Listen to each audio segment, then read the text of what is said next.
Good afternoon అండి అందరికీ. Actually ప్రతి సినిమా మాకు రిలీజ్ ముందు వరకు కూడా కష్టపడి పని చేస్తుంటాం. రిలీజ్ అయిన తర్వాత రిపోర్ట్ కోసం వెయిట్ చేస్తుంటాం. ఒక పాజిటివ్ రిపోర్ట్ వచ్చిన తర్వాత దాన్ని ఎప్పుడెప్పుడు సెలబ్రేట్ చేస్తుందాం, ఇప్పుడు మీడియాతో ముందుకు వద్దాం మాట్లాడదామని ఆశతోనే పని చేస్తుంటాం. అలాగే ఈ స్టేజ్ చిన్న స్టేజ్ ఏం కాదు, ఇది ఒక సక్సెస్ మీట్ అనేది చాలా రేర్గా జరుగుతుంటుంది. కష్టపడిన కష్టం అంతా కూడా ఆ సక్సెస్ మీట్ రోజున మాకు అమ్మయ్య ఇది కదా, ఈ రిజల్ట్ కోసం కదా మనం పనిచేసాం అని అనిపిస్తూ ఉంటుంది. ఇలాంటి వేదికని మాకు వచ్చేలా చేసిన మీకు, మా ఆడియన్స్ అందరికీ కూడా థ్యాంక్ యూ సో మచ్ అండి. అండ్ మా రెడ్డి గారు, మా మహేష్ రెడ్డి గారు విపరీతమైన శివభక్తుడు.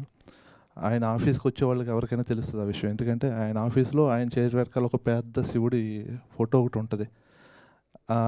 ఏదైనా కొంచెం చిన్న ఫైనాన్షియల్ విషయాలు కాకపోయినా ప్రొడక్షన్ వైజ్ రిలీజ్కి అందుకుంటాం లేదనే విషయంలో చిన్న టెన్షన్ పడుతున్నప్పుడు అయిపోద్దులేండి ఆయన చూసుకుంటాడని చెప్పి ఆయనతో నమ్మకం.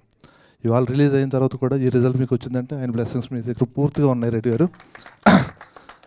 అలాగే మా అప్సర్ గారు, డైరెక్టర్ గారు, ఆయన ఆయన ఆయన చాలా ఆర్మీ నుంచి వచ్చారు కదా, మీరు ఆర్మీ నుంచి వచ్చారు. ఆయన దగ్గర అవుట్ ఆఫ్ ఇండస్ట్రీ అండి. ఆయన చాలా ప్యాషనేట్గా కథలు రాసుకుని వెరైటీ కాన్సెప్ట్స్ అన్నీ రాసుకుని ఇక్కడికి వచ్చి ఫిల్మ్ ఇండస్ట్రీలో ఈ సినిమా చూసిన తర్వాత ఆయన టాలెంట్ ఏంటో అందరికీ తెలిసింది. ఆయన దగ్గర ఇంకా బంచ్ ఆఫ్ స్క్రిప్ట్స్ ఉన్నాయి, అన్నీ మేము లేజర్లో ఉన్నప్పుడు మాట్లాడుకుంటుంటాం. మోస్ట్ క్రియేటివ్ బ్రెయిన్ అండి అయింది, అది నాకు తెలుసు కాబట్టి నేను చెప్తున్నాను.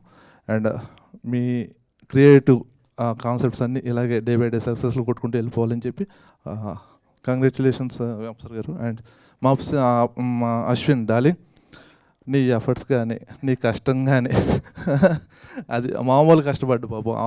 అశ్విన్ అయితే గ్యాప్ ఇచ్చుకుంటూ చేస్తాడు, చాలా సెలెక్టెడ్గా చేస్తుంటాడు. ఈ సినిమాకి తను ఎంత పెట్టాలో లాస్ట్ బొట్టు వరకు పెడుతున్నాడు అంటారు, దాని చివరి కూడా ఏదైనా ఉంటే అది కూడా పెట్టేస్తుంటాడు. అంత కష్టపడుతుంటాడు సినిమా కోసం. నీ కష్టం చూసి నేను చాలా మోటివేట్ అయ్యాను అండ్ చాలా ఇన్స్పైర్ అయ్యాను. Congratulation darling. అండ్ మా టీం ఇంత స్టేజ్ ఎక్కిన తర్వాత కూడా ఇంత ఆడుకుంటూ పాడుకుంటూ ఇంత అల్లరి చేసేస్తున్నాం అంటే దానికి ఒకటే రీజన్ అండి, మా ప్రొడ్యూసర్ కానీ మా డైరెక్టర్ కానీ మాకు ఎప్పుడు కూడా లిమిటేషన్స్ పెట్టలా. ఈ సినిమా మీది, మీరేమనుకుంటే చేయండి అన్నాడు. మాకు ఇంత మంచి బాండ్ క్రియేట్ అయిపోయింది ఈ సినిమా వల్ల. అదే తప్ప ఇంక వేరే ఏం కాదు ఈ అల్లరికి కారణం. We're best friends now. Thank you very much అండి ఈ సక్సెస్ ఇచ్చినందుకు మాకు.